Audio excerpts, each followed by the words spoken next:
What's up, guys? Welcome to this week's edition of Gaming in My Mama's House, the podcast. My name is Super Dave. Please like and subscribe if you haven't. My guest today is Tapelo Zama from Afro Geek. He's here to teach us about all things Afro Geek. He also has a really dope event coming up called Afro Geek Fest, and he's going to divulge more information about it. Tapelo, welcome to Gaming in My Mama's House. What's up, Dave? Thanks for having me. Lovely having you, man. Welcome. I'm really excited to have you on here. I've been following you for many years now, and I'm really intrigued by the work that you do with Afro Geek. I don't even know what Afro Geek is, but that's why I've got you here, right? Yeah. So that you can teach us about Afro Geek, what it stands for, the work that you're doing with Afro Geek, and your event, Afro Geek Fest, that's coming up in the next couple of weeks. Are you excited about that? 100%. Yeah. Stressed, but excited. Yeah. In terms of preparation, how much percent are we at now with the I'd say event? we're at a good 90%. Because we're 2 weeks away, or we're a week away, right? A week away, We're a week basically. away, yeah. Yeah, I'd say we're a good 90% almost there. Yeah. That's dope, man. Before we get to Afro Geek Fest, let's roll back the years, Mfana. Tell me about your youth and what inspired you to get into the creative industry. So, I like to refer to myself as a proto nerd, right? Okay, a proto nerd. Yeah. Okay. Meaning I'm a 90s kid, right? Yeah. So, I got into geek stuff way back in early mid-90s. Yeah. Right. So I was reading comics all the way back then. Okay. I was part of the PS1 era in terms of gaming. Sure. I used to save up lunch money just so that I have, money to go to the arcade later on. And play, Street Fighter 2 Sure. or Tekken 3 or whatever. Yeah. So that's essentially how I grew up, and it kind of stayed with me, It's great that geek culture is mainstream now. It wasn't so much back then. Sure. Especially, as a black kid, Yeah. So I've always, you could say, been about that life. Yeah. And I think Afro Geek is a way that I kind of put my passions into a company for people like myself who are very immersed in geek culture and might not be a shade you typically associate with geeks. Absolutely. Even though nowadays, like I was saying, it's a lot more mainstream now. That wasn't always the case. Yeah. But even with that, being the current situation, in terms of people who do that kind of stuff for a living, people who make their own video games, people who are in esports, people who make comic books, it's still, a bit difficult for them to put themselves out there and to actually earn a living from that kind of stuff. So Dude, for real? Yeah. Okay. Wait. But why is that though? Because I feel like right now, we're at an age where I could learn a software like Unity.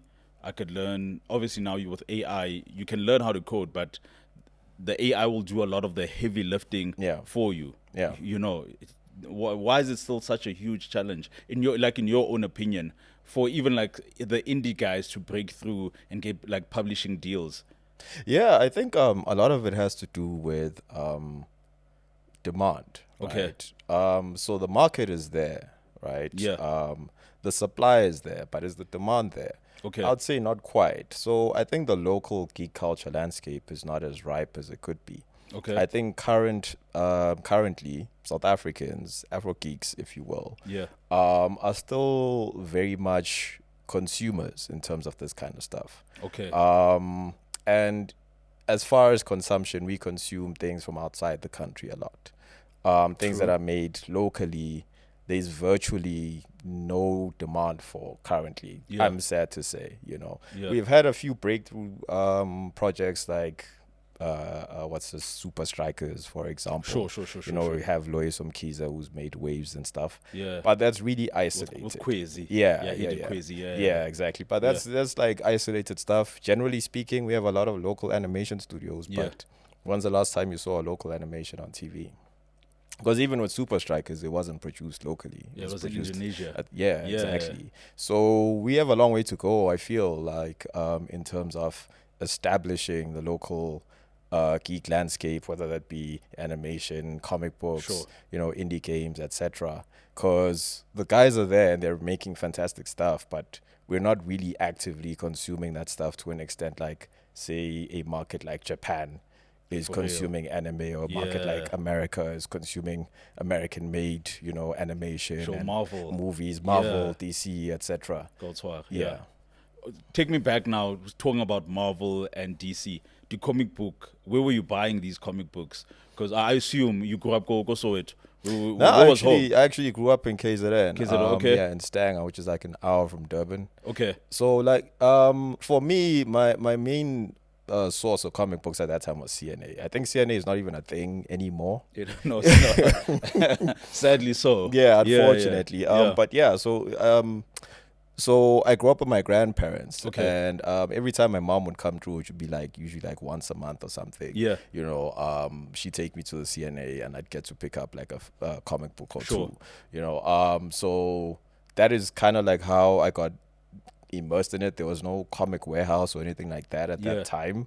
So really the only source for comic books was like CNA, not really much else. Yeah. So that's kind of like where I got to whet my appetite in terms of that. But it was still like something like only I was doing at that time. None of my friends were really into that stuff. They're kind of like weirded out, like, why would you spend so much money on this thing? On these type books, of thing. yeah. But for me, like, it really like took me to another world. Yeah. Like, it was the escapism of it that I found so intriguing, and that kind of stuck with me.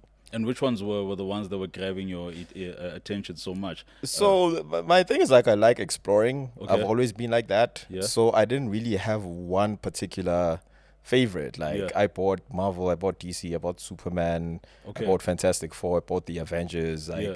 everything. Like I'd try and get something different every time just to see, okay, how does like the Avengers differ from Justice League? How does Sure. a Superman comic differ from a Spider-Man comic? So I got pretty much a bit of everything. Okay, that's pretty dope, man. And breakdown, I've never been to Stanger, go Durban. How is the Afro geek or nerd culture that side of the world, especially in the 90s? Because I once had a lady friend I dated. She came from Durban, but she didn't she was from KZN, and the one thing I got from her like during our relationship is that people from KZN, they love home. Moms, dads, that you're very family oriented and very educated. Because she went on to be, she's a teacher by profession, and that was one of my takeaways from my experience with her. That my word, more like peeps from KZN actually, they love family, they love home, So like, here you are now, you're into geek culture, and I assume soccer is the huge thing. That's what the kids love. It's the 90s, so hip hop is also on the come up. Everyone wants to rap. Definitely, You get what I'm saying? Yeah, everyone's wearing Timberlands and baggy clothes because that was the in thing. Yeah. And here you are going left into nerd culture. How was that experience? It was as you might imagine.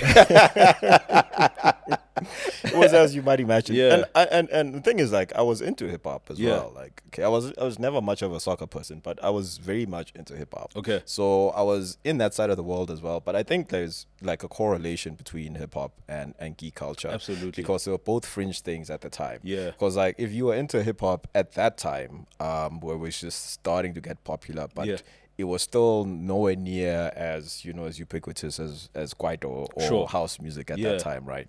So you were still kind of seen like as kind of a nerd if you were into hip hop. Yeah. So there's kind of a correlation I'm a there. nigga. Yeah, my Yeah, nigga. nigga, They call you like a nigga, like but being into geek culture and hip hop, I think that we kind of related to each other because we were both into things that were not like as popular. Sure. But we were still like so immersed into them, like that we didn't really care if it wasn't something that was mainstream or what the in crowd was into at the time. That's absolutely true. Kwaito was huge at the Yeah, time. yeah, it was massive. With TKZ. Yeah, it was like you could never believe it like that. Hip hop would take over from Kwaito as big as Kwaito was at that time. Yeah, TKZ Mdu. You couldn't touch them. Mandoza, like, was massive. Absolutely. Chisco, Zola. Yeah, absolutely. And like, let's fast forward a bit to your days. Go Nemisa and UJ, man. you're still into geek culture. Yeah. How do you navigate those? How do you navigate varsity life as someone who loves nerd culture? And also, I assume that's where also you birthed your company. Not quite Yeah. actually. So like I was at UJ in like 2006. Yeah. So at that time I was doing marketing. And that's kind of like where I went career-wise, you Yeah. know, for the past 10 years I've been in digital marketing and media, that kind of stuff. So yeah, as far as my time at UJ, even then, right, when I was talking to a lot of dudes about being into hip hop and being into comic books, it was still something that was not really that popular Yeah. at the time. And I was like really the only person in the entire classroom was into those particular things as much as I was into them, right? Yeah. The other guys were like, okay, this stuff is interesting, but not really for us. Yeah. Fast forward to Nemisa, which was like in 2012. There was more of a shift, but it still hadn't Because completely that's a broken creative through. school, right? Yeah, it There's is. animation, there's graphic design, there's radio, Absolutely. there's TV. Absolutely. Yeah. Yeah. So there, I think it was starting to be at like a turning point. Was where, it still you know, based in Parktown? yeah, it was at Parktown at the Yeah, time. with Yeah. Doc Fake. Yeah. Yeah. Hey, you been in Amisa? Yeah, I was in Namisa 2009. Oh, for real? For real, yeah. Oh, okay. Was Nick and Wonder Boy there at the time when you were there? No. So when I was there at the time, Jacob Mushokwa, Yeah. who's at Prime Media now, he had just finished. Okay. Sabi, that's at YFM. Yeah. He had just finished the year before me. Oh, so, cool. Yeah, so I got in the year after. Yeah. Yeah. So with me, I matriculated in 2006, right? Yeah. Then I worked in retail. Yeah. Yeah. Then okay. after while I was working in retail, I did a short course at Boston Media House. Okay. Yeah. So I work in retail nighttime. I go to Boston Media House to study at night, to do media studies. Okay. But then I heard about Nemisa. Well, there's Yeah. a place called Nemisa. You Yeah. can do like radio production Yeah, for a yeah. fraction of the price Yeah. that you're paying at Boston Media House. Then I filled out the forms, Then Doc gave me a call. I did the audition, did the interview. Yeah, then I got in.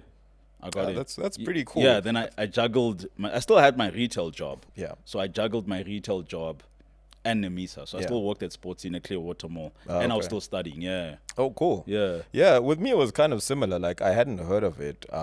My dad told me about it because my dad was working for the Department of Communication. Yeah. And he told me that he actually studied at Nemis, and that's how he got to get into the Department of Communication. Oh, for real? Yeah. Yeah, that's dope, yeah. Yeah, so it was like, maybe you should try it. So I tried it out. Yeah. I got in. So the guys I was telling you about, Wonder Boy Peters, Nick and Mhlongo, Yeah. they were kind of heading up the filmmaking side of things. Okay. Because I was studying film at Nemisa. I wanted to be a filmmaker. Yeah. Which I currently am, right? A filmmaker and a writer. So Nick Mhlongo was a published author, is one of the most well-known local authors currently. Yeah. So he taught me a lot about writing. Yeah. Right. Wonder Boy taught me more about filmmaking, but yeah, I think like the experience there was like very interesting. For one thing, like in terms of like you know, geek stuff. Yeah. In my particular class at that time, it still wasn't as popular. But I think with the animation guys, just from, you know, engaging with them, they were way more into that kind of stuff, because you know, which their makes world. sense. Yeah, absolutely. So I kind of wish like I could be with the animation guys at the time, because they seem to be like my people, you know, type of thing.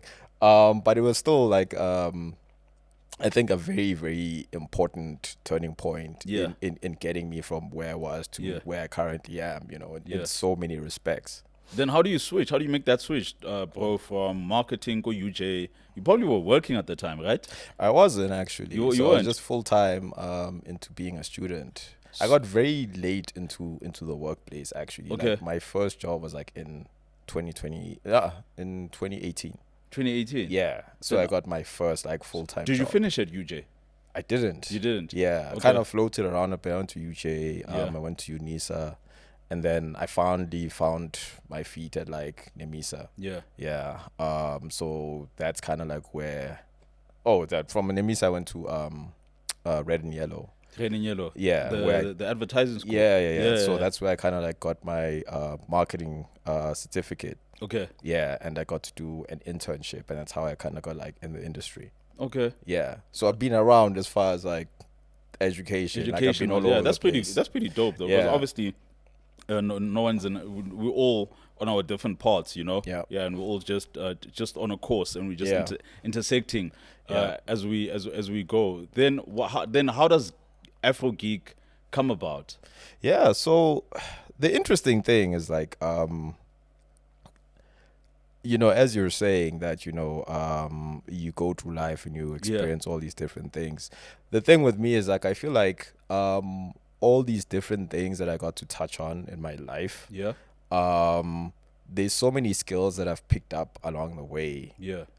They kind of bleed into what I do, you know. Sure. With Afro Geek, with the writing, with the filmmaking, etc. Yeah. Being someone who's learned so many disciplines from so many different angles. Yeah. It's been really helpful in, you know, being able to actually not only conceptualize Afro Geek, but also manage various aspects of it. Because currently, as it stands, I'm like, essentially, I'm the marketing guy for Afro Geek. I'm the creative director. I'm the managing director. You know, I fill all these different roles, but only because, you know, I've been able to pick up on all these various disciplines. So I can put in the stuff I learned from marketing into it. I can put in the stuff that I learned at Nemisa in terms of like filmmaking, production, etc. That also plays a role. So I feel like it kind of like is a culmination of my journey. Yeah. You know, I was able to put together not only my interests, but also the disciplines that I've learned. Okay. Yeah, so that's kind of like the foundation. Yeah. And then in terms of what sparked the idea, like, you know, as I was saying, I've been a geek or nerd or whatever you want to call it for a while. Yeah. And kind of around like the early 2020s. Okay. I started immersing myself a bit more into local geek culture, because I myself was mostly just consuming stuff from like outside of the country, like most of us. Yeah, like pretty much everyone. But then I started to become aware of like, you know, there's not just locally but African made comic books, you know, from like Nigeria and Zimbabwe and you know, all these other places, and, you know, African made video games. I started becoming very interested in that, you know. And the more I learned about the stuff, the more I was like, why don't we see more, you know, of stuff that we make? Yeah. You know, why are we always consuming stuff from outside, or at least, you know, being exposed to stuff from like outside? Yeah. So I dug a bit deeper, and I was not really finding a platform where, you know, you could see all these things. Okay. So in the US, I saw you know, they call it blurred culture. Okay. Black nerd culture, right? And they have like things like BlurredCon. Okay. And there's now DreamCon, which is very popular as well. But that's, you know, it's fairly recent. I think it's around the same age as Afro Geek. Yeah. But BlurredCon has been around a bit longer, and the term blurred has also been around for maybe a decade now or so. So I was like, why don't we have an equivalent of that, you know? And that's kind of where the idea for Afro Geek came about, of like, America has its BlurredCons, its DreamCons. I felt like Africa, or at the very least South Africa, needs its own. And like in Nigeria, you had Nikon, you had, you know, Nikon is Kenya. Yeah. You had Lagos Con and all these other various conventions. Yeah. We do have Comic Con, Africa and South Africa, obviously. Yeah. But I felt like Comic Con is essentially, it's a pop culture event, right? Pop culture is global pop culture. Yeah. So it's not necessarily an African geek culture event. Absolutely. It is a geek culture event that is in Africa. Yeah. Right. So I wanted to make the first African geek culture event in South Africa. Yeah. You know, so that's kind of like how Afro Geek came about. So is it safe to say that Afro Geek is a con? It's a Comic Con, but for African comic books, African artists, and African creatives. Essentially, well, the event, yes. The event. The okay, event, cool. Absolutely. Then, okay, the event, yes. But give me give me what Afro Geek is then. Is it young black people identifying who are into nerd culture and geek culture identifying with that. Say, if I'm gonna label myself a nerd or a geek, I'll label myself as an Afro geek. Yeah. Is it safe to assume that? Yeah, essentially, because Afro Geek is ultimately a community. Yeah. I get asked a lot, like, what is Afro Geek exactly? It's a community over and above everything else. Yeah. It's a community where, people from these various disciplines get to congregate. Yeah. And people who are into this kind of stuff get to congregate as well with, people who look like them, who make these things. Okay. Yeah. You're talking about earlier on, you touched on, as you were conceptualizing Afro Geek, you consumed a lot of African geek culture, comic books from Nigeria, from Zimbabwe. Yeah. Can you share some of your favorites, just to educate us on what is out there, Absolutely. I think for me, like, a guy who really inspires me a lot. There's a guy called Roy Okupe. He's based in Nigeria. Yeah. He made so he has a comic studio called Unique Studios. Unique Studios. Yeah. Okay. It's spelled, I think it's YUNEEK. Okay. But he's got a few titles under that, or they've got a few titles Yeah. under Unique Studios. The most prominent is Ianu, which currently has an animated series that's on Cartoon Network. Oh, for real? Yeah. Yeah. Yeah. It's actually, I think you can see it on DSTV even. Okay. I watched it myself on Showmax back when Showmax was a thing. Sure. So he's quite prominent off Okay. of that, but he started in Nigeria. Yeah. He is Nigerian, not Nigerian American, like legit Nigerian from Nigeria, right? Yeah. So there's that comic, but how I first became aware of him, there was a comic that he made. It was called Malika. Okay. Right, and it was being distributed by Dark Horse, or Dark Okay. Horse picked it up for distribution. Yeah. And Malika was based on Queen Amina, Yeah. who was this Nigerian or West African warrior princess or whatever. Yeah. So there was that. There was another comic he made, I think, called EXO. So it was quite prolific, Okay. and the comics were like world class. Yeah. Right. Very well made, well written, and that's how I believe they got the attention of Dark Horse, and eventually like the Yano series got picked up and adapted into like an animated series. Sure. It's now on season 2. Wow. So it's been very well received. Okay. There's also Bill Masugu, who's based in Zimbabwe. Yeah. He's amazingly talented. Yeah. He's the guy behind Captain South Africa.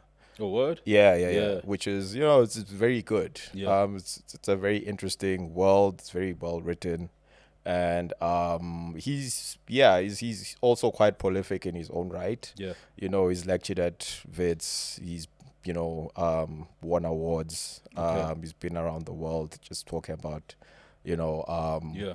African comic books, etc. So there's a few guys out there. I think those for me are some of the more prominent. Obviously, there's Nguniverse as well. Yeah. So there's a guy, Thabo Ramets. He's an actor.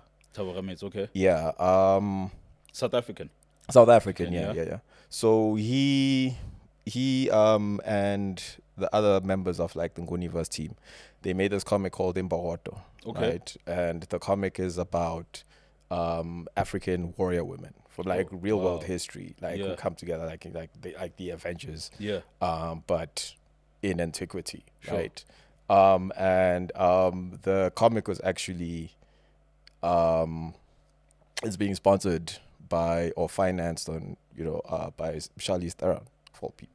Oh, word. Yeah. Okay. Yeah. So it's also distributed by Dark Horse. Is it available? Is it available locally? It is. Where? So that's the thing. Yeah. That's the thing. Is like the stuff is out there, but Yeah. most people don't know about it. you Sure. know. And one of the problems we were trying to solve as Afro Geek is we made an online store where you can get like all these comics in one place. You can Okay. get comics by guys from South Africa and even outside of Africa. We have a few titles from Yeah. Zimbabwe in there as well, and various other parts Yeah. of Southern Africa. We'd like to get stuff from like the rest of Africa as well. Sure. But there's obviously some complications around that, but it's something that we're working towards. Okay. Yeah. Yeah. Because the way we see it, like, currently the market is too fragmented. Okay. So even if someone does have the interest, it ends up being too much work trying to find out, like, where do I get the stuff? Like, okay, I go to Comic-Con, I see this guy's comics. Yeah. I've exhausted the my artist budget. alley there, You know, yeah, the yeah. artist alley, I've exhausted my budget, but I still want to buy this when I have money. Sure. So where do I get it? You know, now you Yeah. have to get the guy's business card, go to his website, and all this kind of stuff. It's too much of there's too many friction points. Okay. So we're like, we need to actually create the platform Yeah. where all these guys can come together, and you know that this is the one platform where I can get everything, you Yeah. know, and I don't need to stress about, or if I see a comic by a local artist that I like, Yeah. where do I get it? How do I track this person down? And I have to DM him on, Sure. you know, on Instagram or yeah. whatever, you know. Becomes a mission now. Yeah, exactly. Then how is that received? You now like being like the for lack of a better word, like a warehouse Yeah. for African comics and African comic books, where like now it's like your one-stop shop now. You're like the Take-A-Lot for the Yeah. industry. Was it received well? Not as well as we'd like, if Yeah. I'm being perfectly honest. But I kind of understand why, because it's, as I was saying, like, the demand is not quite where it should be. Sure. The market hasn't matured enough. Yeah. So there's still a lot of legwork that has to be done in terms of, like, exposing people, Yeah. right, to the stuff. Yeah. Because it's that whole thing of, like, how in marketing you have the pyramid, awareness, consideration, Sure. ultimately conversion at the bottom, Yeah. right? So we still need to get past the awareness phase. We need to Okay. make people aware, Yeah. right, before they even consider, Yeah. and then finally decide to buy. to buy. Yeah. Yeah, so there's still a bit of work that needs to be done on that front. And I Yeah. also feel like, I think it would be more beneficial if there was a physical store. Because how South Africa, yes, we do have a lot of, like, e-commerce stuff, Mm-hmm. but for fringe things like this, it generally is more ideal to have a physical store, Sure. and then the physical store drives traffic to the online store, Yeah. right?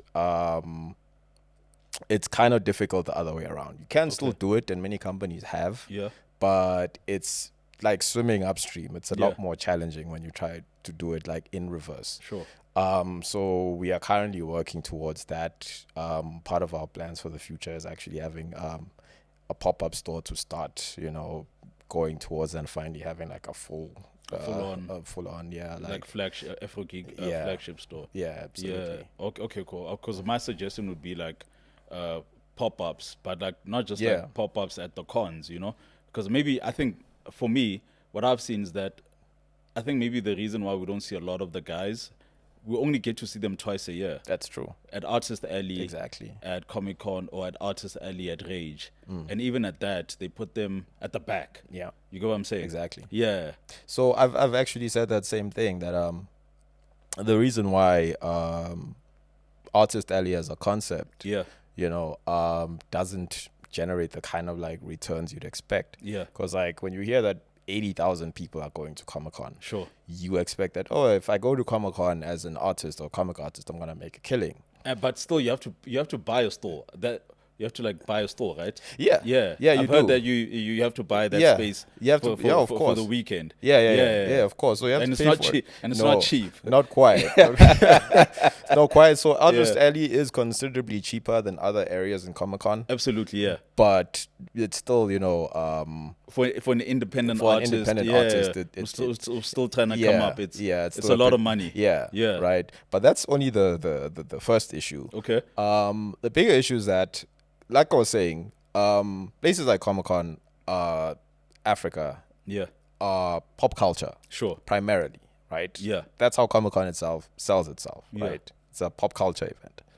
So when we say pop culture, we're talking Star Wars, we're talking Marvel, DC, Harry Potter, They've got Rick and Morty this year. Rick and Morty, Yeah. exactly. You know, Yeah. we're talking like the major franchises. Sure. Like, so they're not really there for Artist Alley. Yeah. Artist Alley is like By the by. buy type yeah. of thing, and like you said, like in the back. So Yeah. generally what happens is that someone will budget that, okay, when I get to Comic-Con, I'm gonna spend I've budgeted $1,000, Sure. right? And off that grand I'm gonna spend like 500 on Star Wars stuff, spend the other 500 on, anime, whatever the case might be. Sure. By the time you actually get to Artist Deli, you've already exhausted your budget on these major franchises that you like. Absolutely. So I feel like a lot of the time what happens is that the visitors aren't really there for the Artist Deli for the most part. Ironically, who I generally see supporting the artists the most is other artists. Okay. Yeah. Yeah. Like I see when people artists post their hauls of what like they bought at Comic-Con. Sure. It's usually indie stuff made by other artists like themselves. Yeah. But when it's the average person, it's usually merchandise from major franchises. From their favorite franchises. Yeah, exactly. Yeah. So that's kind of also like how Afro Geek Fest differs. Okay. Afro Geek Fest is primarily about the artists and the local creators. Yeah. More so than it is a pop culture thing. Okay. We do have some pop culture stuff, but it's not front and center. Okay. Yeah. It's kind of like the inverse. So it's like the inverse. Yeah. And okay. Yeah. Okay, that's dope. Then with that said, what does Afro Geek do in terms of as a business? Yeah. Yeah. Well, what service are you guys providing that to people out there? So we kind of like refer to ourselves or describe ourselves as innovation curators. Okay. So we are not creators, at least not currently. Yeah. We're more curators. We provide platforms for people in the various geek culture spaces. Sure. To be front and center. Yeah. Or to get some exposure, or even better yet, to earn some kind of income. Yeah. So that's why over and above the Afro Geek Fest itself, we also work with, other organizations, other events, even Comic-Con, we had a relationship with them. Okay. Excuse me. When we started out, we actually had what we call the Afro Geek Pavilion at Comic-Con. Oh, wow. Yeah. So Comic-Con actually reached out to us, and they said that, they've been seeing what we've been doing. Yeah. And they want to collaborate, right? So we set up a space and we brought in like 8 artists, most of whom had never actually exhibited at Comic-Con before at the time. And did amazingly well. One of the artists actually sold out in like 2 days. Oh, he's Prince. Yeah. Yeah. So he was making like these hand-painted anime T-shirts. Okay. That were so well done that people thought they were prints. Oh, wow. Yeah. And, people would ask to buy the prints, the T-shirts. And when you tell them the price, they'd be like, why is it so expensive? It's like, oh, no, this is not a print. Like, this is hand-painted. Okay.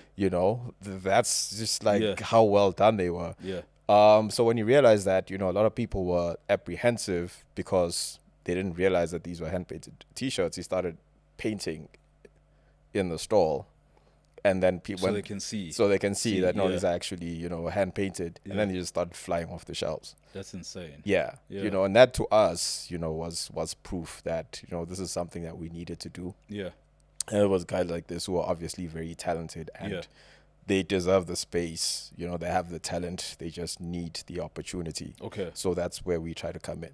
Oh, cool. That's so cool, man. Then in a world where there's Comic-Con, there's Rage, there's the MC and Shift gaming experience, there's all these tournaments that take place, Why did you see the need for you to do your own entity? I know like earlier on you talked about how the cons, the big gaming festivals in SA or locally, they do the inverse of what you're doing, where you shine the light on the local artists, the local scene, and you make pop culture take a step back to that, whereas they put pop culture in the front, in the forefront of their business module, and the local artists and the local entrepreneurs as secondary. Yeah. Why did you see the need to start Afro Geek Fest?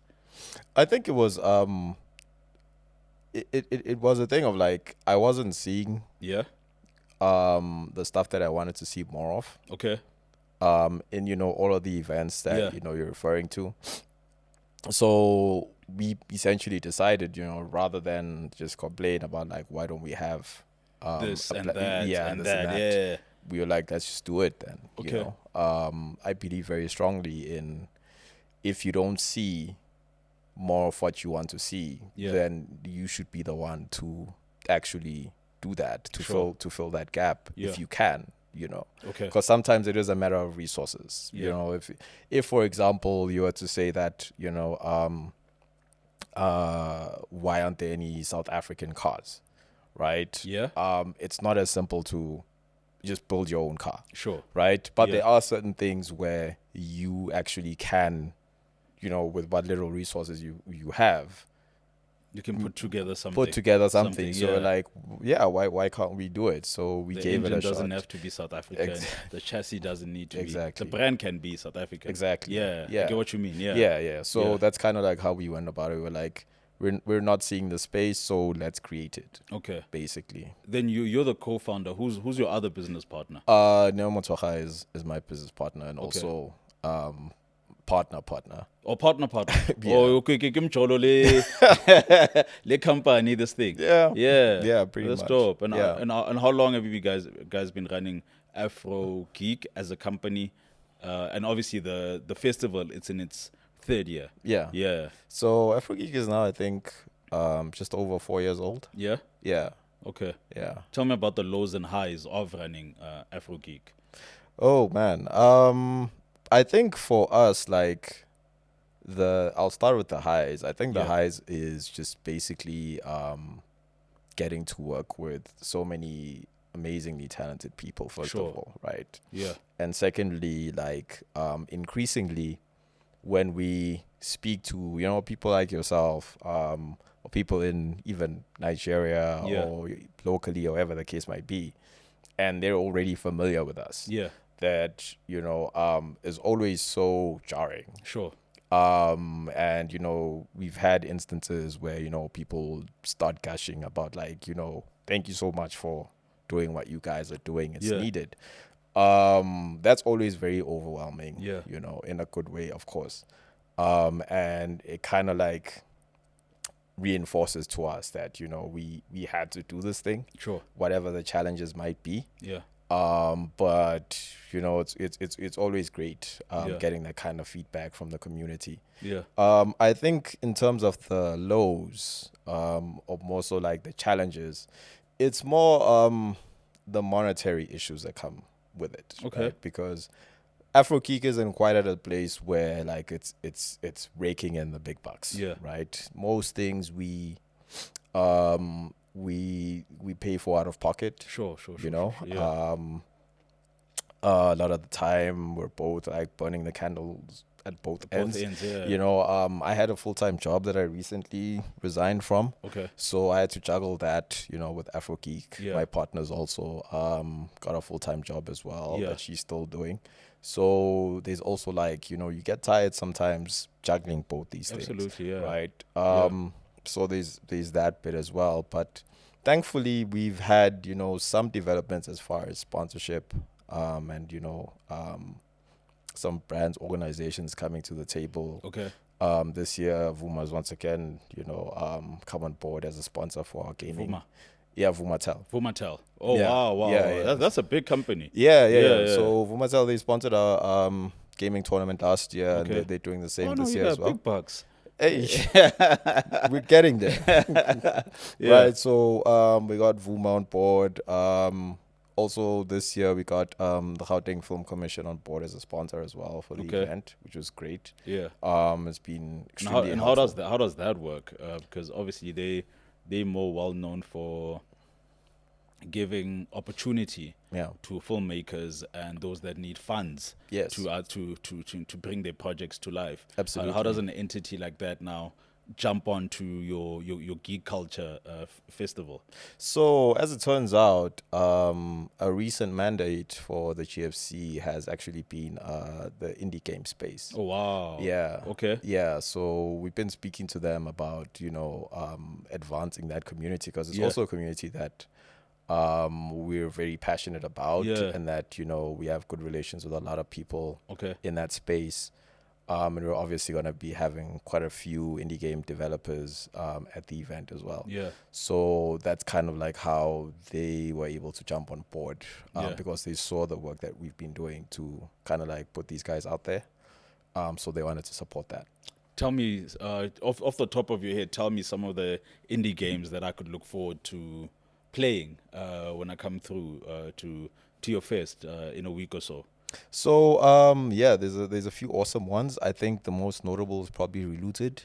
With the guys from Nyamakop. Yes. Yeah, okay. Yeah, so we're gonna have Relooted at the fest. Very excited for that. Yeah.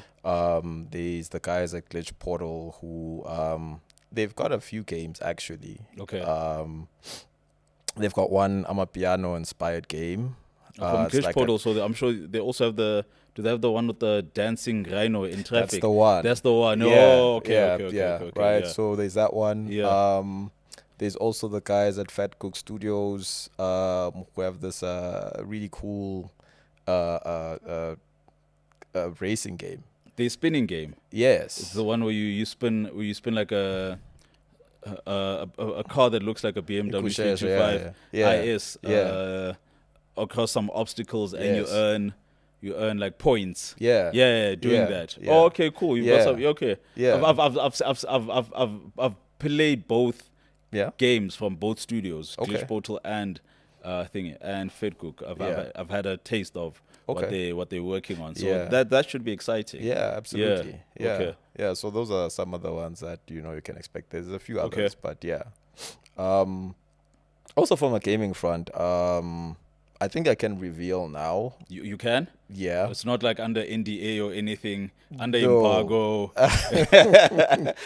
You're not killing your bag. No. Okay, okay. I think it's all good. Yeah. I think we've crossed the T's, dotted the I's. Yeah. So PUBG is also gonna be Making a showcase. yeah, and essentially it's gonna be the local unveiling of their partnership with Naruto and with Spider-Man. What? Yeah. Oh, that's huge. Yeah. And they're using your thing, your event Yeah. to launch that. Yeah. That's massive, man. Yeah. That is massive. And like, what are some of the lessons in year 3 of running Afro Geek Fest that you've learned about putting together such an event? Because I'm sure it's not an easy task. No, it never is. Yeah. So like I've spoken to a lot of people who manage events. Yeah. Right. I've spoken to Michael from Rage Expo. Sure. I've spoken to the guys at Comic Con. I've spoken to Sisno Sipo from Every Josie / Chocolate Tribe. Okay. And all of them will tell you the same thing, that events are always extremely exhausting. Yeah. And there's always going to be a ton of problems, no matter how well you prepare. Yeah. No matter how well you prepare in advance, you could start 12 months in advance preparing. Yeah. There's inevitably going to be some things that go south. There's going to be last minute cancellations. There's going to be, complications with the venue, etc. Okay. It's an inevitability, unfortunately, in that kind of like endeavor. Yeah. So I think one of the key things that I've learned is having that in mind, right? Yeah. That not everything is going to go according to plan, and not letting that get to you. Just keep forging ahead. Sure. Right? Because when you're starting out and you're not aware of that, you kind of feel like you don't know what you're doing. Yeah. And maybe you're in over your head. Yeah. Right? Yeah. But when you speak to the guys who've been doing this for like decades, they tell you that no, it's always like that. Yeah. Right? No matter how much experience you have. Yeah. So that's something that helps.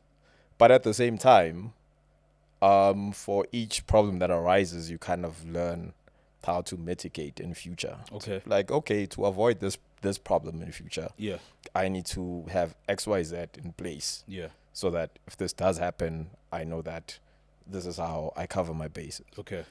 So it's been that learning curve of contingencies and being able to, just keep forging ahead. Yeah. Even when you hit those speed bumps. Sure. You know, in your event planning. Yeah. Yeah. Cool. Then why did you see the need to make your event free? Earlier on you were talking about burning the candle at both ends, and how running like a creative, I can call your company Afro Geek a creative agency. You know, how running a creative agency requires funding first and foremost, but it also requires time. You know, but here you are now. You're also starting up an entity that requires time and money, and you're still giving it away for free for people to come through and check it out. Yeah. So initially when we had the first Afro Geek Fest, we were actually charging for it. Okay. But then we thought about it, and we were like, we really believe that for this event to work as effectively as possible in terms of what it's meant to achieve. Yeah. We want it to be a public access event. Okay.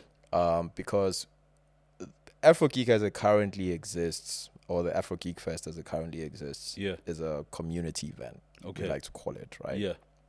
It's not necessarily a for-profit event. Okay. Right.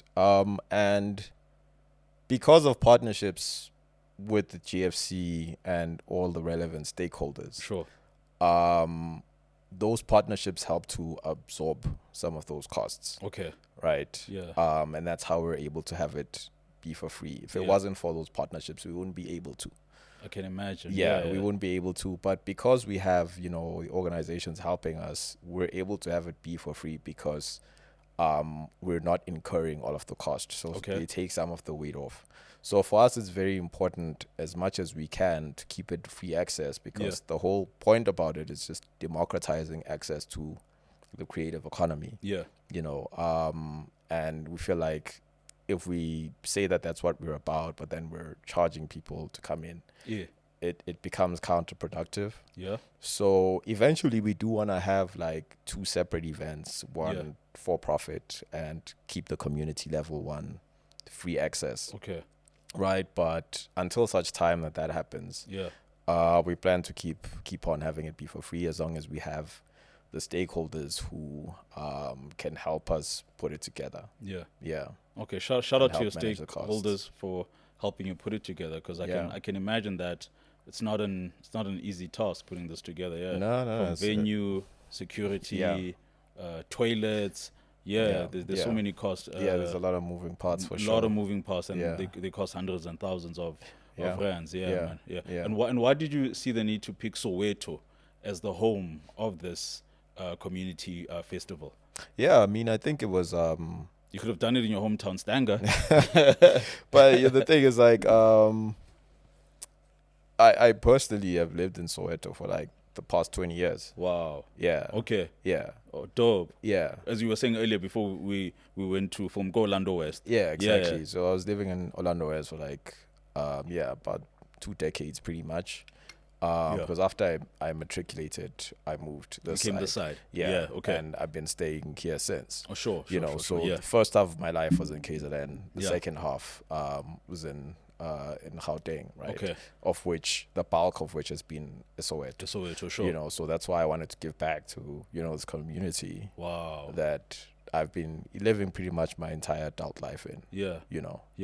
So it was that, and also the fact that I felt like it's important for those communities to have these kind of things. Absolutely. Yeah.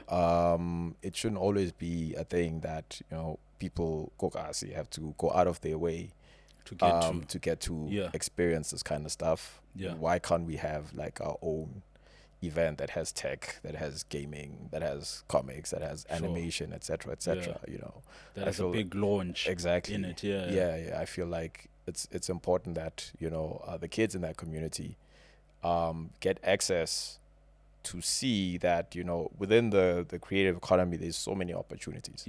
Because you find like you have a lot of talented guys in township communities that don't know what to do with their talent.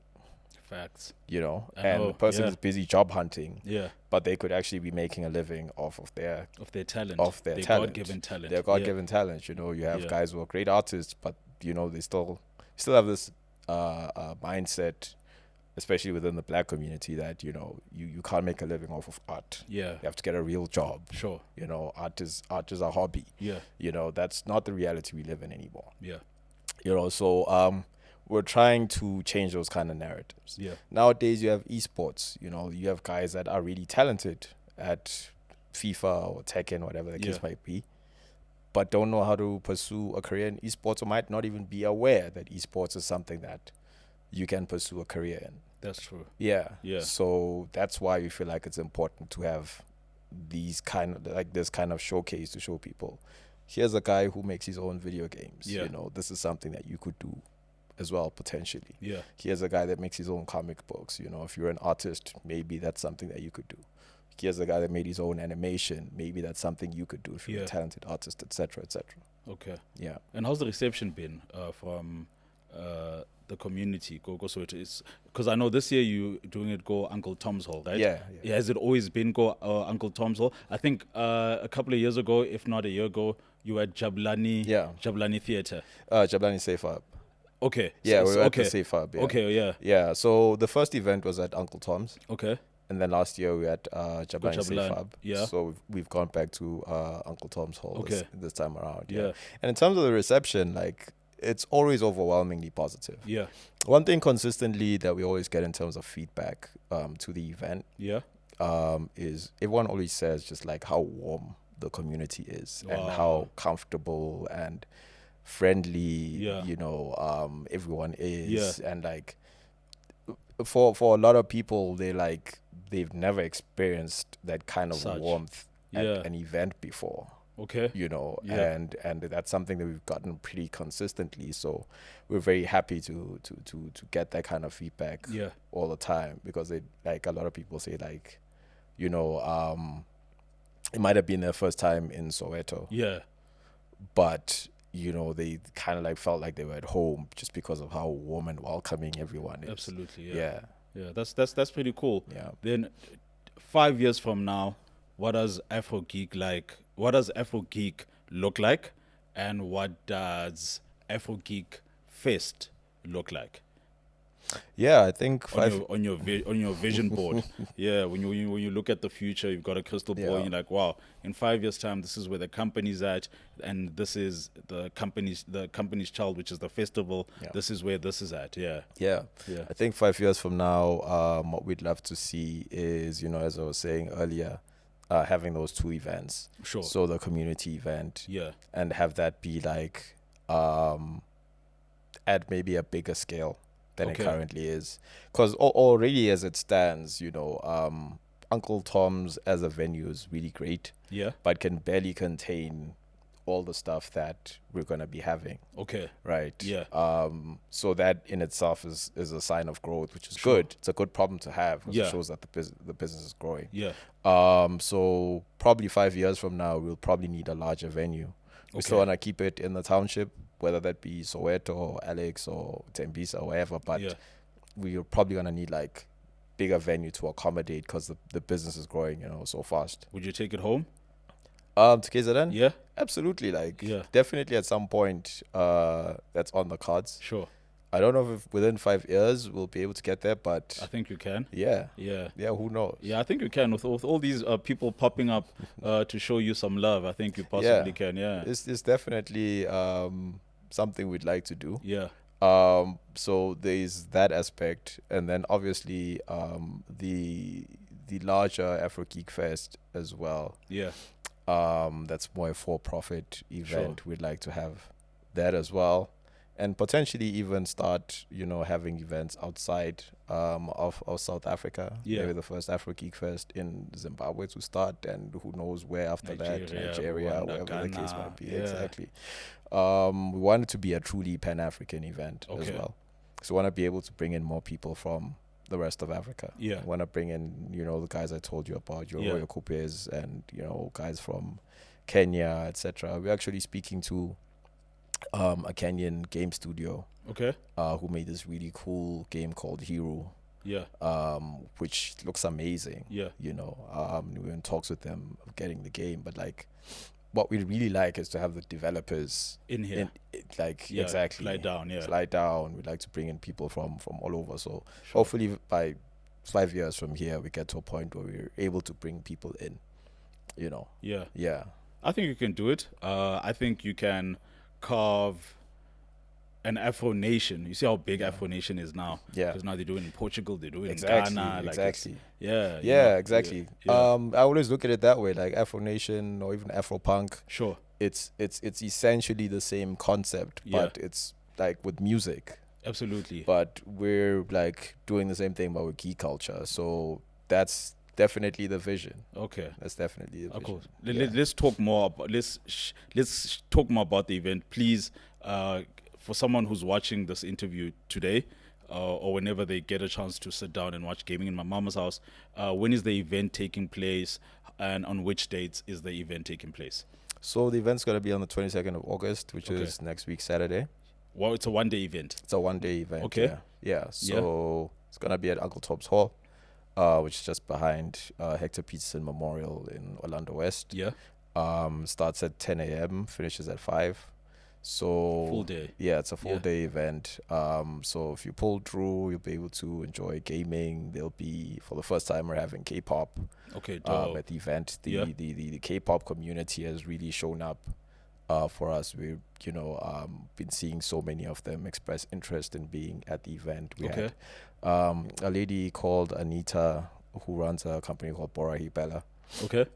Actually collaborates with us because she's very well immersed in that space, and she was like, hey, listen, there's so many kids in Soweto who are actually into K-pop, and we had no idea. And she was like, there's no K-pop event in Soweto, so like, can we have the first like Soweto based K-pop event at Afro Geek? And we're like, absolutely, because our whole thing is exactly that. We want to serve the underrepresented, especially because K-pop in itself is a geek fandom, if you will. It's a niche culture, right? So we're like, let's do that. So we've been really seeing like great reception from them, and really excited to be at the Afro Geek Fest. So that's something else that we're really excited to see. In terms of local animation on the 22nd of August, right? Yeah. Well, what can we also see there? Because I saw you guys have a poster with Ultra Zulu. They were on the podcast. I saw the interview for sure. So they're gonna be pulling through, showcasing some of their animation and just their work in general. Okay. We're gonna have the guys from Black Native, who also are really, really talented animators. We're gonna have Cablo Studios, who are another very prominent animation studio locally. Quite a few things, in terms of animation. Oh, that's brilliant. Yeah. Oh, that's dope. I'm looking forward to it. I'm looking forward to playing some of the indie games you talked about, seeing the local animation, and I'm definitely attending. Since you got budget for from all these big companies, can I get a gig? Can I MC something? So I something. Yeah, man. Of course. Yeah. But we'll talk off air. Offline conversation. And for you watching, please go check out Afro Geek Fest. Go Soweto, Uncle Tom's Hall, go Orlando West. Is taking place on the 22nd of August. It's a Saturday from 10 a.m. until 5, right? Yes, sir. Yeah, man. And also, before you go to the event itself, also don't forget to subscribe and here on the Idiot's Guide to Gaming. Hit that notification bell so you can look forward to the next episode. We're dropping episodes every Wednesday at 5 p.m. Subscribe and Tapelo, thank you so much for hanging out with me here on Gaming in My Mama's House. It was really dope learning about your journey, learning about your company, and all the cool work that you're doing with Afro Geek, man. I think from here on, Afro Geek Fest is going to be like a global phenomenon. The same way we see the likes of Afro Nation, Yeah. 100%. Thanks so much for having me. This has been a blast. No, it's been dope. Thank you so much. And for you for watching, thank you for watching. Subscribe and like. My name is Super Dave. Until the next episode, peace.